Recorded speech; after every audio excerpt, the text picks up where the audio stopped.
Hey guys, this is Red Pole Q here, and I am with, Kane Vast. because as it turns out, I am in Shanghai. We had the Art and Science of Sex seminar this past weekend, and it was excellente, I think. I don't know, what did you think? I think it was pretty good. Oh, no, I lied. It wasn't the Art of Sex seminar, it was I the lied. relationship seminar. Yeah, it was the Relationship Mastery seminar. Our Art and Science of Sex seminar was in Seoul the weekend before this past weekend, and will be in Shanghai next month in December. It might be December by the time you hear this. So, but anyway, yeah, but yeah, that's what I meant. The relationship seminar. So I thought it was pretty good. What did you think? Yeah, I liked it. We had a lot of really weird questions, which always makes it interesting. And I don't know, I mean, I've heard it a few times now, but I think I get something new out of it each time because of the different pathways or details that come out. So, That's how I feel, even though I'm the teacher, bro. did you learn anything from it in particular this time?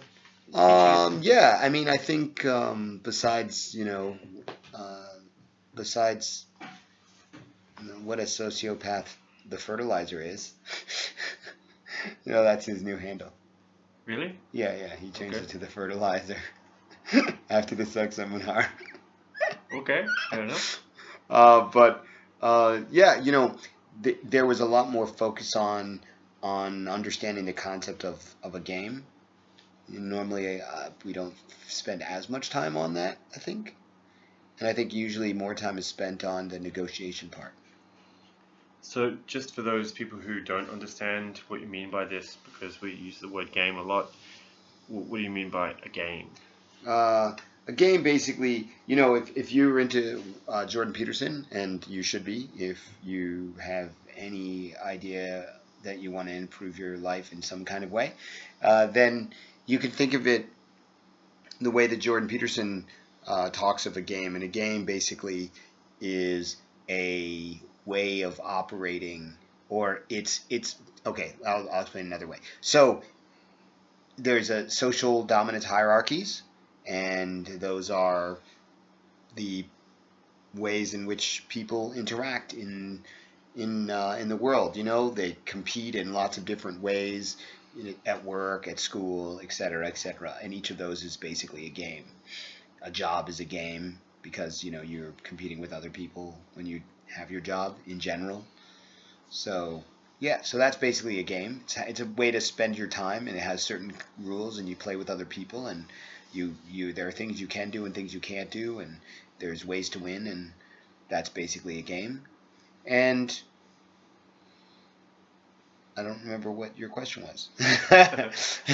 So basically, I was asking, what do you define as a game? And what you essentially said is that a game is anything where you agree to interact with a bunch of other people and that there's like a desired outcome. So if you're working at McDonald's, then you're doing the McDonald's employee game, where there's a certain set of rules that you can follow. Some you can break, some you can't, if you want to win. And the point of working at McDonald's to get to the end of the game, the winning result, I guess each week or each month, is probably for most people to make some money. Yeah, maybe for most people, as long as they don't get fired, it's fine. Some people want to become a manager, or some people are there because they want to, learn how to run it so they can be a franchisor, a franchisee, Franchiser. franchiser. Anyway, an owner of one of the McDonald's franchises. And and other people are just they're just trying to make sure they don't get fired so they can get that money. And that's probably very different from someone who works with an NGO. They're not trying to make money as their way of winning the game. Their goal is to like help people, and the rules I imagine are quite different considering the difference in environment. So this then would play across in terms of if you have a relationship with anybody. It could be a romantic one or one with your parents. So it's all really a game because it has rules, it has a desired outcome, and it's usually multiple people trying to function together in some way or another to win or make other people lose, depending on how messed up they are. Well, yeah, there's certainly plenty of family dynamics where there are supposed to be losers. Sometimes everybody's supposed to be a loser, but that's not a good game. There are healthy games and very, very, very unhealthy games. But yeah, so that's a game, and we spent a lot of time talking about that because it's important to understand the idea of games because it's all about relationships. So there you go. Okay, well, let's get into the topic for today. Sure. Should we do that? Okay, the topic for today. McConnell was the one who suggested that we discuss this. So he's not with us, but he is with us in spirit. But soon he will be with you in Thailand. I'm gonna see the young cub in Bangkok at the end of this month. Right, that's right. They have another Thailand adventure. Thailand. It won't be their first Thailand adventure. And hopefully not the last. Yeah, that's right. Hopefully there'll be many more Thailand adventures to come. Maybe you could be in one of his movies. I don't know what you're talking about. Okay. So let's right, the topic, right, courtesy of McConnell. It's like this, yo. This is 10% luck, 20% skill, 15% concentrated power of will, 5% pleasure, 50% pain, and 100% reason to remember the name. So recently, he's been working on a video about. So we in our book club, we have a book club at Pickup Asia. And, for guys who have done the boot camp or for other of our advanced seminars. And we recently, for the book club, reread the book, The Game. And I hadn't read that book in about 10 years. And, so I reread it. And this prompted McConnell to go on a research rampage. I think that's what it's called. Where he was looking at, for example, particularly Tyler Durden, and how he is in the game, and Tyler Durden as he was back then, so he has his old writings from way back. For those of you who don't know, Tyler Durden is Owen Cook.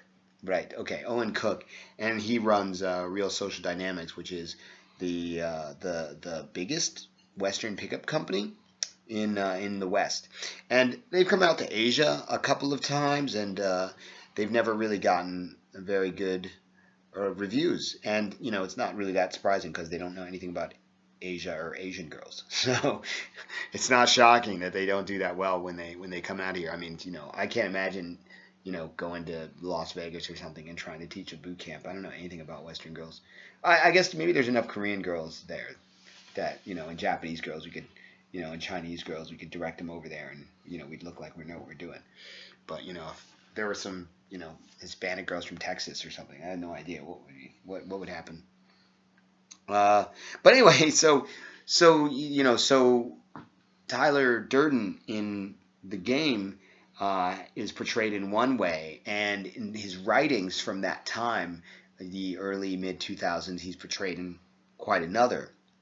And there's back then, if you read his old stuff, he was talking about, trying to get tens, really trying to get tens, trying to get the best, highest quality girls. And then if you read, or watch the RSD videos over the past, 6-7 years, it's not about that at all. This is probably a 1 in the number somewhere. And the idea was that, we sort of teach game, we keep the old ways. And we basically teach game as a comprehensive system for people to be able to use the elements to sort of create the reality and the lifestyle that they want, rather than sort of dictating a very narrow set of outcomes, which I think is very typical of most pickup companies today. We have some competition out here in Asia, and pretty typically they have one way of doing things. It's like they teach guys how to get same night lays, for example. And that's all they teach. They're like, oh yeah, girls are flaky, so there's no point in taking them out for day twos. Day twos, like, first dates. There's no point in taking them out for day twos because girls are flaky. And it's like, that's one way to look at it, I guess. And and so they tend to, and you can do same night lays. If guys want to do same night lays, certainly that's something that we can teach them how to do. But the thing that I guess most people don't understand about game is that it's a roadmap, I suppose you could say, and you can take that roadmap to several different destinations according to which directions you go at each point. And that's not really how it's taught so much these days.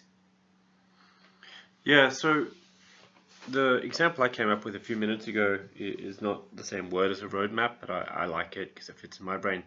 It's kind of like having a multi-tool. And a multi-tool, you have like the screwdriver, you have the knife, you probably have an Allen key of some sort, you have like a file, you have a corkscrew, you have all sorts of different. You could have this either on a multi-tool or Swiss Army knife. So whoever likes those two, go with those.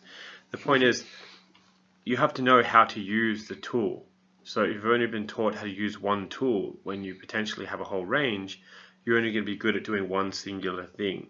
And for what we do and the people we work with, I mean, we've got a wide range of people, some of which who just like single night lays, some of which who want to have like a harem of girls where they have like 3, 4, 5, 6, 7 girls on the go, and they don't get into a strongly committed traditional boyfriend-girlfriend relationship, but they have just a constant barrage of girls in their life that they have fun with.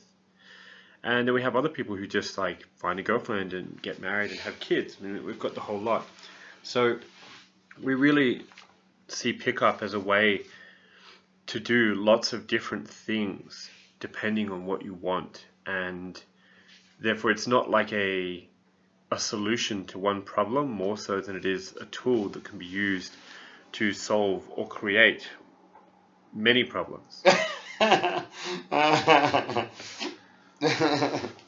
Definitely, you can use it to create more problems if you want. And we certainly have a few people who have done that.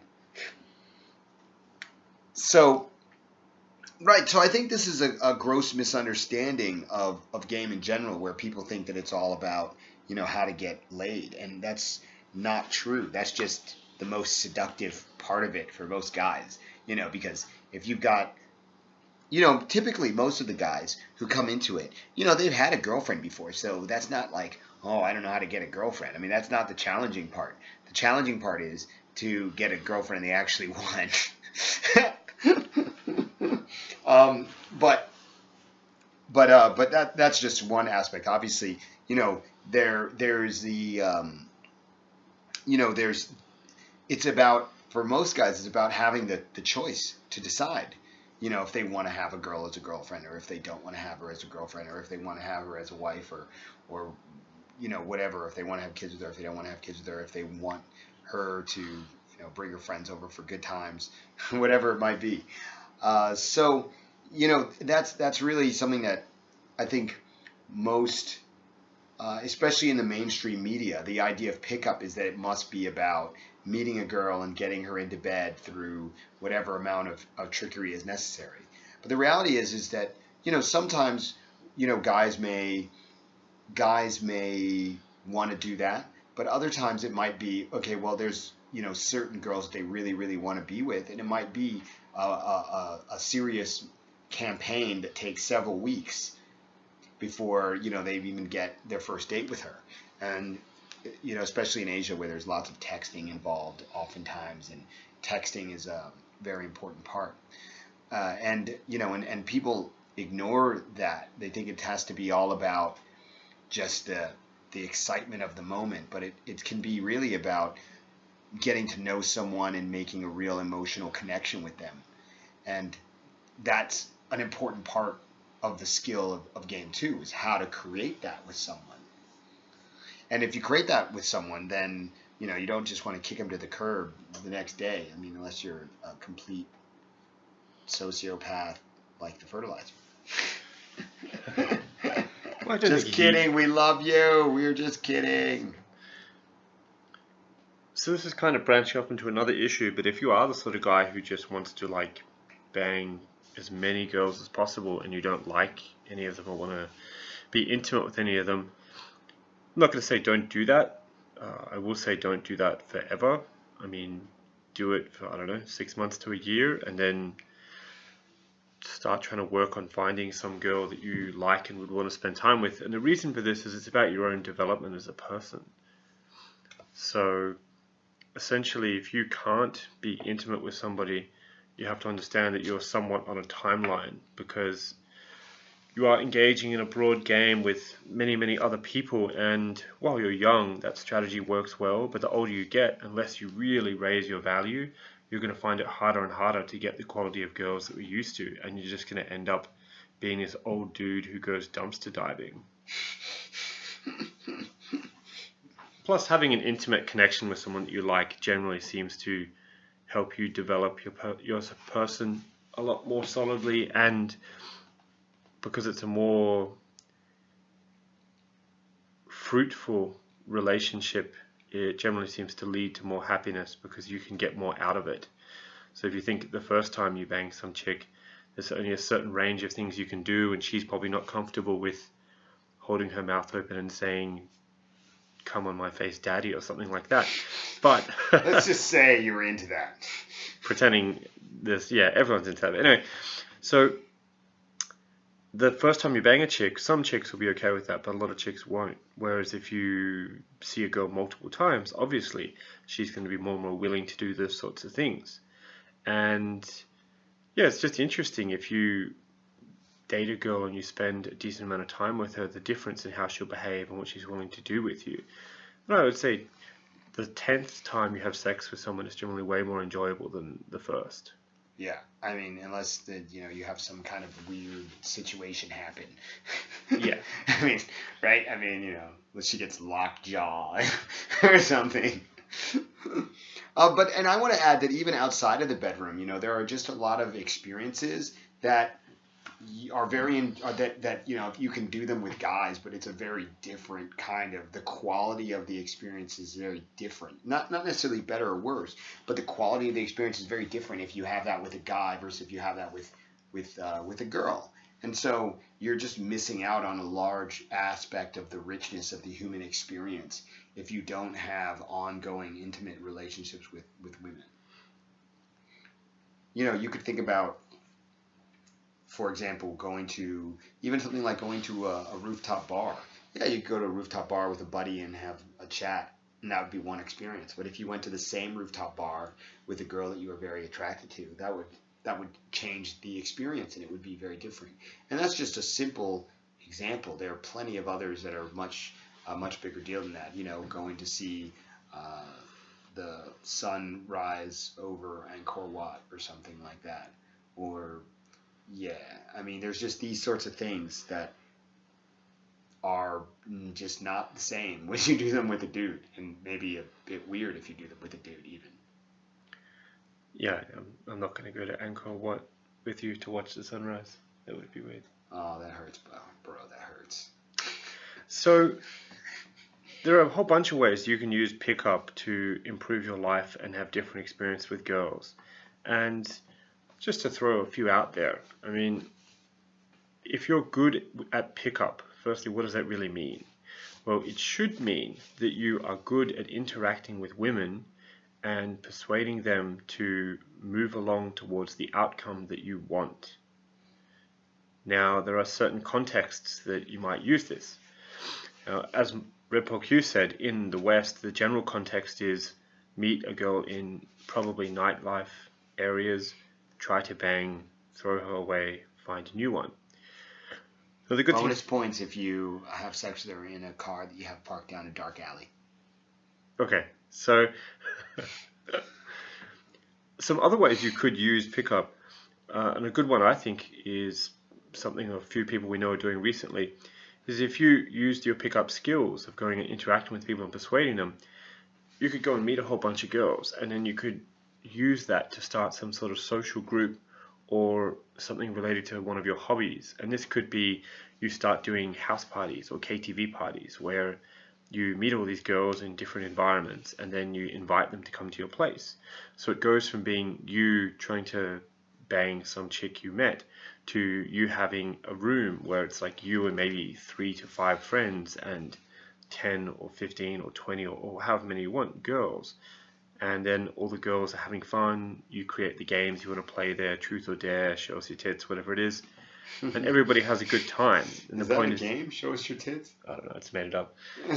The point is that you can create this environment that most guys would look at and go, wow, I'd really like to have part of that. But it doesn't work for a majority of people because they only practice pickup in one particular way with one particular narrow outcome, and they don't really think they can do the other stuff. So the house party KTV thing, that's just one example. Oh, KTV is karaoke, for those of you who don't know. And in Asia, it's very common that people will rent a room, a private room for, 10 people, and they'll do karaoke in there, and they bring drinks and stuff, yeah. It's a very common sort of either date activity where 2 people will do that, or kind of a group activity that people do. So rather than going to a bar or lounge or club, people will get their friends together and they'll go to karaoke. So it's sort of the same result where you have like a private area where it's you, your friend, and a whole bunch of girls that you guys have met. And of course, that's a fantastic situation to be in. Another one recently that one of our guys has been doing is getting into photography.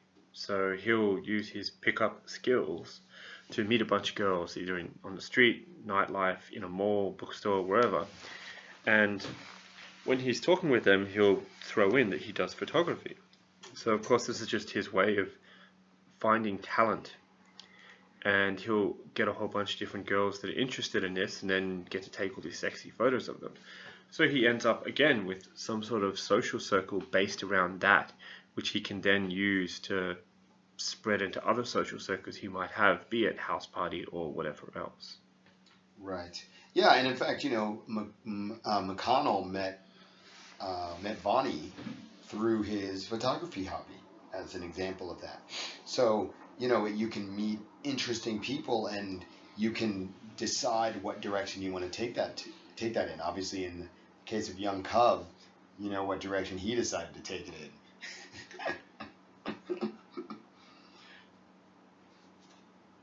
That's true. He did decide to take it in a certain direction. Oh, okay. I thought you had more to say about these examples of how people can use game. Well, I'd like to say that a lot of people, what they find is that the skills that they learn for interacting with women, because so if you think about some of the skills that are involved, it's like you're interacting with someone you don't really know. You have to make the interaction interesting enough that they continue to want to talk to you, and then you have to gradually increase the level of connection that you have. Well, this skill, and because largely the women are talking to you, and part of the dynamic is that not only that the conversation is interesting, but that they are relatively attracted to you. You need to present yourself well. And so when you think about these skills, these are skills that many guys, they find that they're able to use in their career just as much as for women, or maybe even more so. A lot of the guys, they say that once they learn these skills, they're able to do much better presentations, interact with their bosses better, interact with their coworkers better. And so it really helps them in terms of moving forward, getting promotions, advancing, getting new opportunities, in doing well in job interviews, and that sort of thing. So that's another example of how these skills, because the reality is that anything that you want in your life, almost anything, you're going to need other people to get it.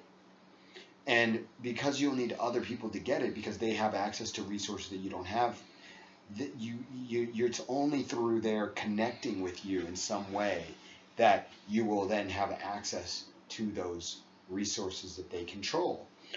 So by learning pickup, you improve your chances of being able to have those connections. And so that's a big part of it as well. So we have gone from the different ways to use pickup skills to get girls to the how pickup is applicable for improving your life outside getting girls part. And there's a myriad of different benefits and advantages you can get, some of which Red Bull Q just mentioned, which are career focused, right? Others are if you have personal issues or personal failings, pickup is a very, very good way to uncover and work on those. So for example, a lot of guys don't think that they are particularly funny, right? Pickup is not exactly the easiest way to learn to be funny, but is probably one of the best. Because if you can go out and make jokes with a random stranger and have them enjoy those jokes, then making jokes in any other situation is much, much easier, because you're able to perform under pressure and you need to do it well enough that they're going to stop and like engage with you.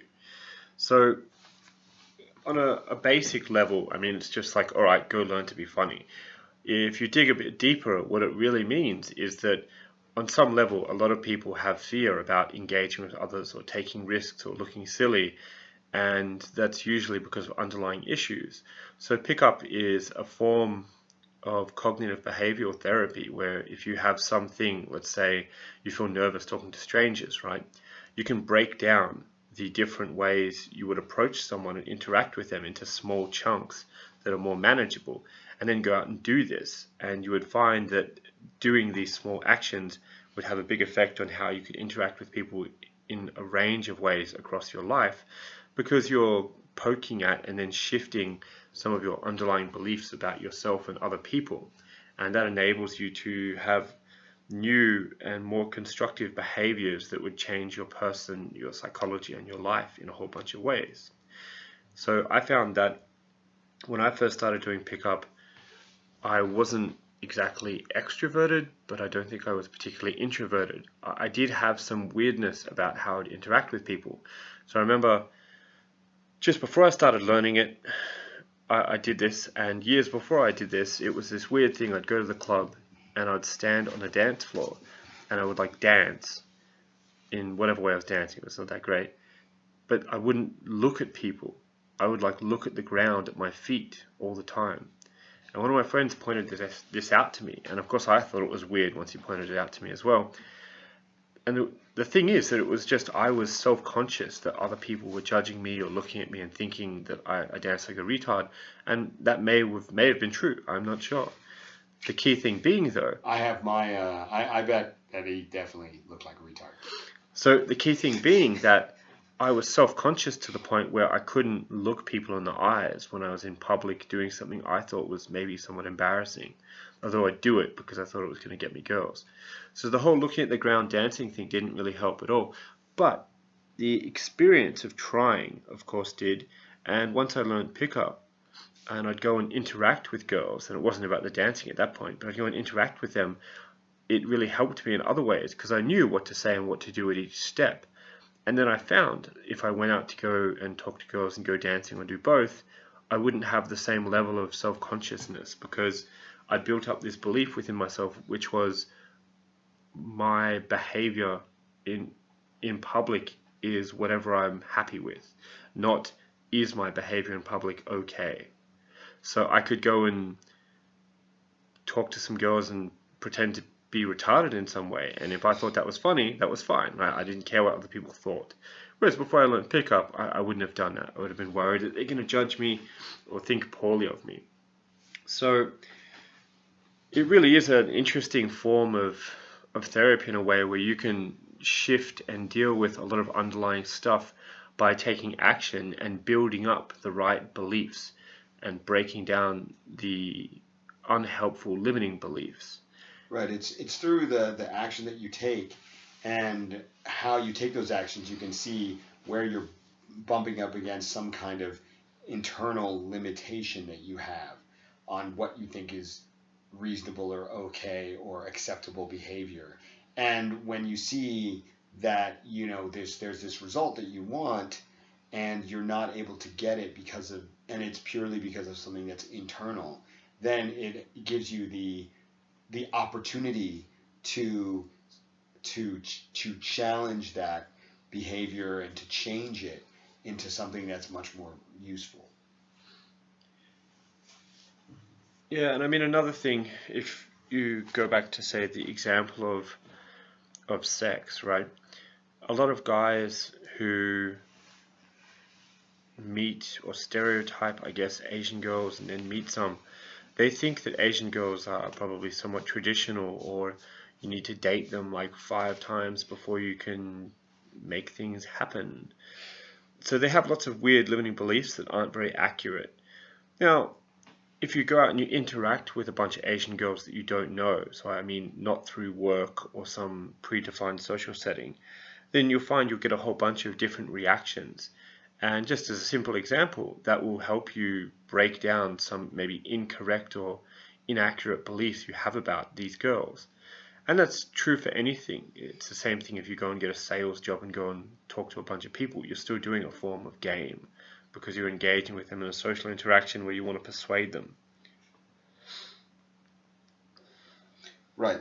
So, so I think that is one of the most valuable aspects of game, is that it gives you an opportunity to see yourself in a way that normally we don't. Because normally what happens is we have some idea of what we're like, and then we have our friends and our family around us who basically support that idea and allow us to continue to live in that limiting world of our idea of ourselves. And then when you go out and interact with people, then you get to see yourself very differently, because here are people who don't know you and they're reacting to you based on how you're interacting with them. They can't be interacting with you or responding to you based on who you are, because they don't know who you are.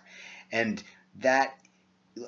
when you see yourself through the eyes of these people that you're approaching, then it gives you a much better, deeper understanding of how you're coming across, and therefore what you should or could change.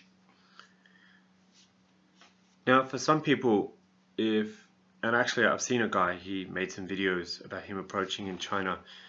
Some people will maintain their delusion when they go and interact with others in whatever form, right?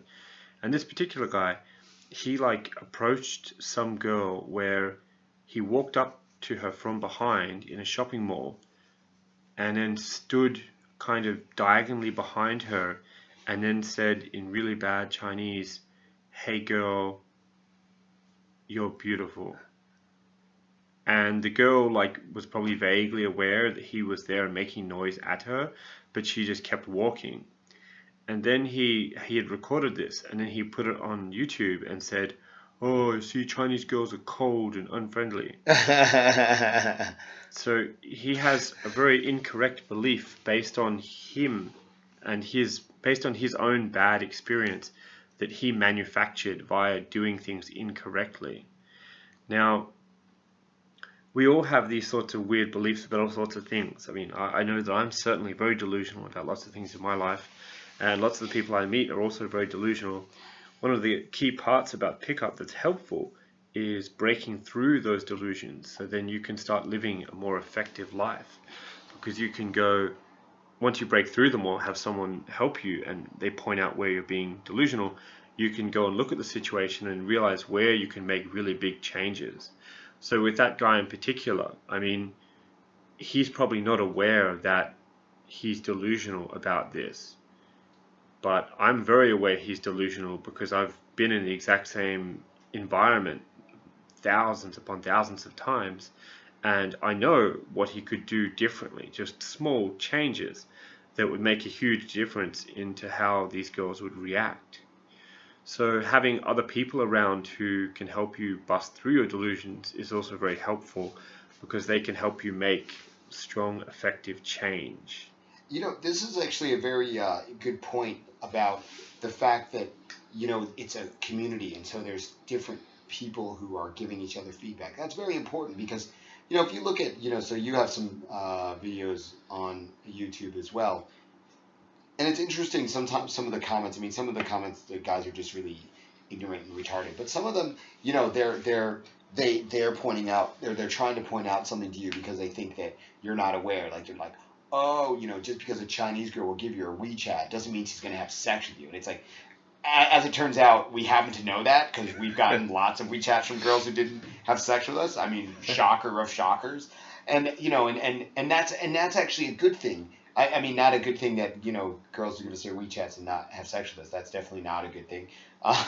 What I mean is, it's a good thing that you have people to look at what you're doing and to give you feedback. Now, in these guys' cases, I don't know why they think you're a total moron, but but I think that they for some reason think that other guys think that if you just go and get a bunch of WeChats, then, you know, oh, by the way, WeChat is the main messaging app that people use here. You know, it'd be like, it's like WhatsApp or in the States, but, you know, in Korea they use Kakao Talk, and Taiwan, Thailand, and Japan they use Line, right. And in China they use WeChat. And so, so, you know, there's this weird thing, but, you know, it's valuable, you know, where they say, hey, you should understand this thing about your situation. And, you know, in the case of Kane's videos, I mean, he's well aware, and, you know, but the point is that, you know, in the case of those particular videos is to show people, hey, you can walk up to girls and they will give you their WeChats, because a lot of guys don't even think that's possible. And so, you know, you have to have your starting point. I mean, some guys don't even think you can walk up to strangers at all, much less get their WeChats, right? And it's like, you know, it's a progression, and you have to be able to develop each of these skills. You know, approaching girls is a skill, you know, getting WeChats or getting their contact information is a skill, you know, getting them out on a date is a skill. And so you have to develop all of these skills in one way or another. And so a lot of people, because they are in a very closed circle of friends, they have a very limited sense of what is possible, and they have limited feedback on what they're doing. You know, when I was in college or something, and I'd ask guys for advice about girls, it's like, you know, the proverbial blind leading the blind, where it was like, those guys who were getting girls had no idea what they were doing, and those guys who weren't getting girls obviously had no idea what they were doing either. And I'm reminded of the movie 500 Days of Summer. I don't know if you watched that, but the guy who's the main character, he's like trying to get advice on how to get this girl, and his advisors are like his little sister who's like 12. He has a guy friend who's been with the same girl since they were in junior high school, and then one other guy who I think is like single and never gets any play. So, and that's very typical of what guys' situations are. And they're like, hey, I need help figuring out how to get this girl. It's like, gee, would you look at the brain trust you just assembled. An elite force of non-pussy slayers. Right. And, you know, but in the world of game, you know, you can meet guys who have really a lot of experience, and they can actually lead you in the right direction.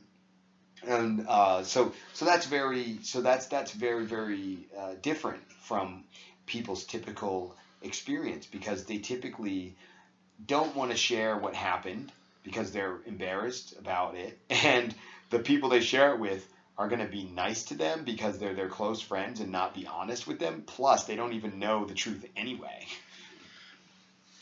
Yeah, I mean, this is actually, I didn't plan this part, but this actually leads us to a very interesting thing that he just made me think of, which is this. Yay, I made him think. We are nice to the people around us in our group like normal people are, except we are not delusional, or we don't allow them to be delusional if we think it's detrimental to them.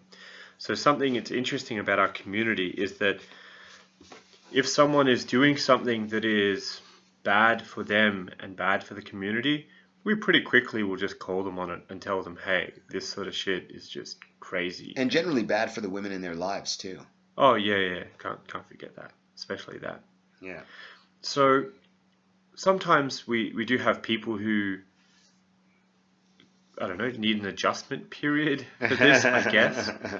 But it really is something quite interesting I've found in this group, because if you're deluding yourself about, let's say, the work you're doing and how much money you think you're going to make, if you've got some people around you who've got experience who can tell you, look, this is just not going to work out, you need to like change this and this and this, it really cuts down on the amount of time you waste.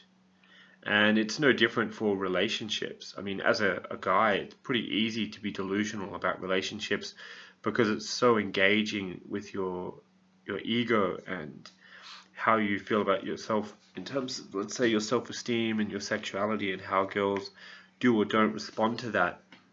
So for a lot of guys, if they get into a relationship and the relationship isn't good, they're not going to want to tell their friends, oh, well, this thing's bad, she's not giving me blowjobs, and I think she's banging this dude called Steve. They're going to pretend everything's okay because they don't want to look stupid, they don't want to feel like they're a loser or be judged by people. And within our group, I mean, most of us talk pretty openly about everything that goes on, because that's the most effective way to get advice that will make changes for us. So there's always some pretty interesting stories and situations happening. I don't know how many of those we'll talk about right now, but they are pretty interesting, to say the least. Yeah, that's such a good point. You know, we were talking about this during the relationship seminar, I think, and how most people don't have people in their lives they can be totally and completely honest with, and they can't just tell people about what's going on in their lives. I mean, a lot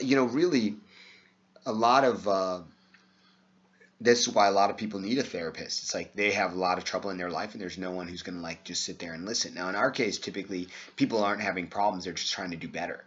And so, it's very similar. It's like, okay, here's my situation, and, here's where I'm trying to, this is what I'm aiming at. And, and I'm trying to work out what I should be doing and how, so I can get from where I am to what I'm aiming at.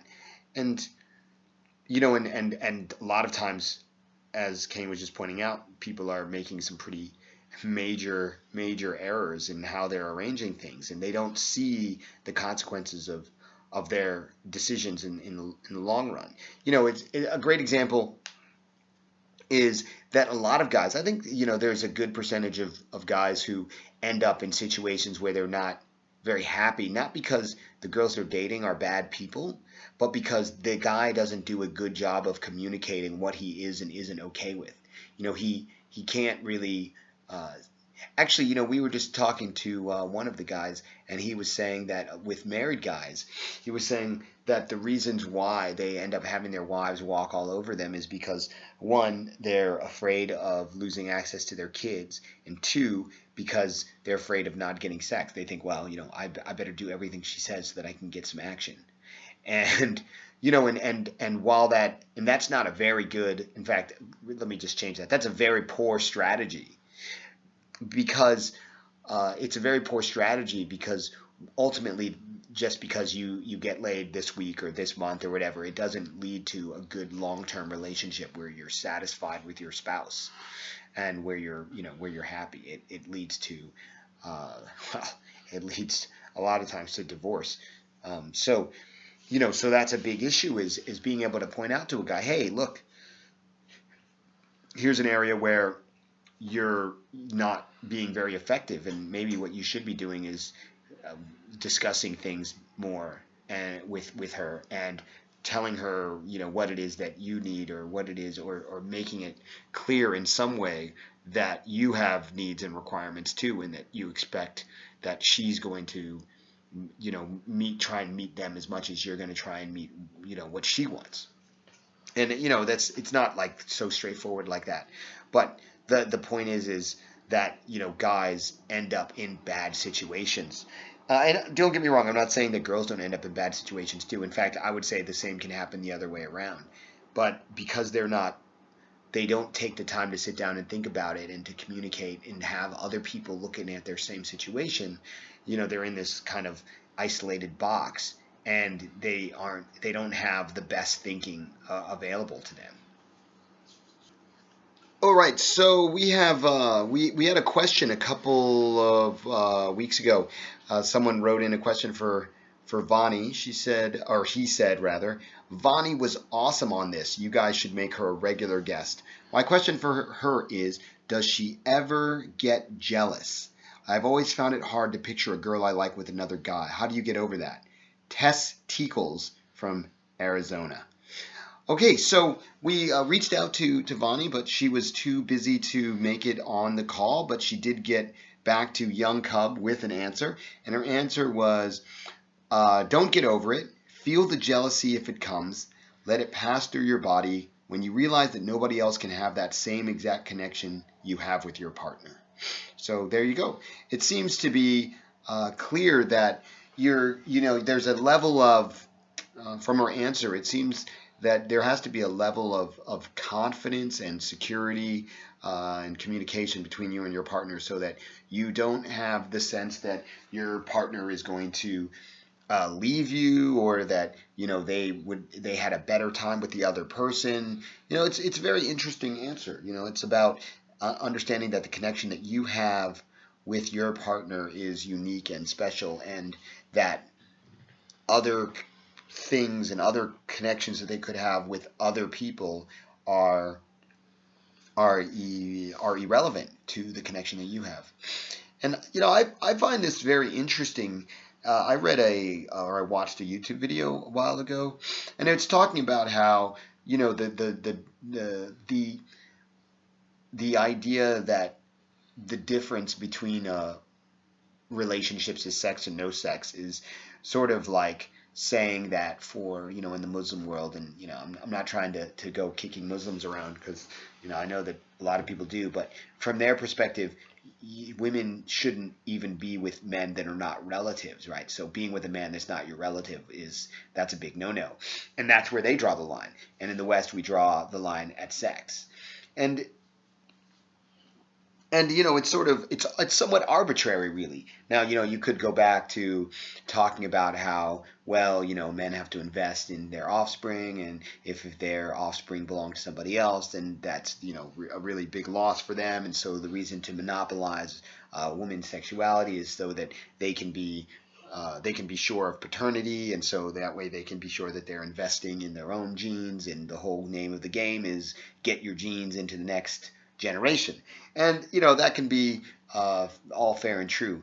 However, these days that is not the case. We have DNA tests, we have birth control, we have all sorts of things. And so a guy doesn't really need to be so concerned that he's going to end up raising somebody else's kids. So the evolutionary argument is gone, and now it's really just about the emotions of it. And you can see from the fact that some people, if they knew that you had a some people, if you had a couple flirty words with a female coworker, they would go ballistic. They would go, "Oh my God, I can't believe you did that. You're such a cheater."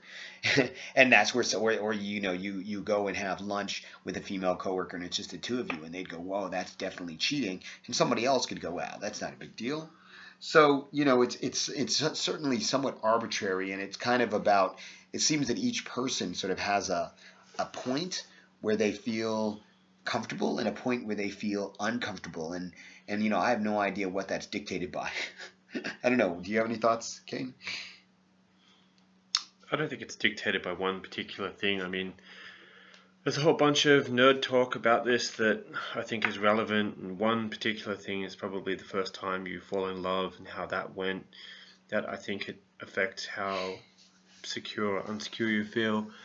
As you know, there's like the whole attachment style, and then you have people's capacity to be neurotic. You have to factor in a whole bunch of different things.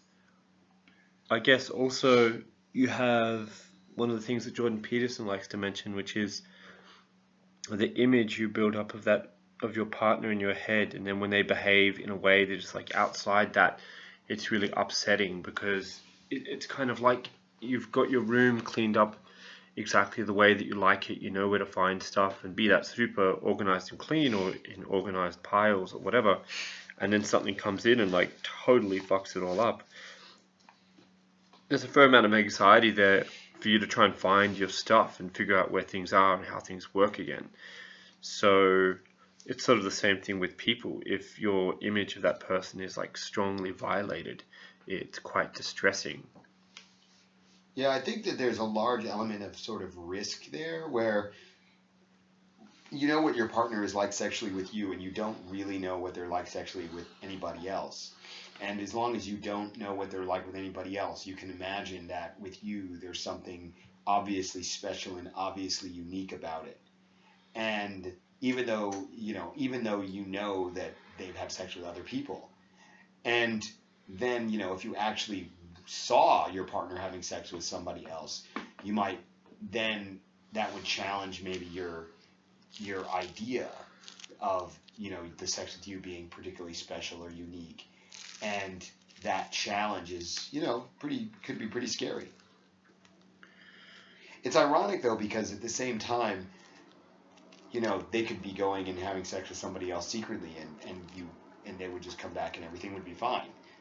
I mean, obviously that happens frequently to people. Their partner is having sex with somebody else on the side, and it has essentially no effect on their relationship with them. Yeah, there was So like it's some interesting. there was some OG FBI guy who lived like a double life for, I think, decades.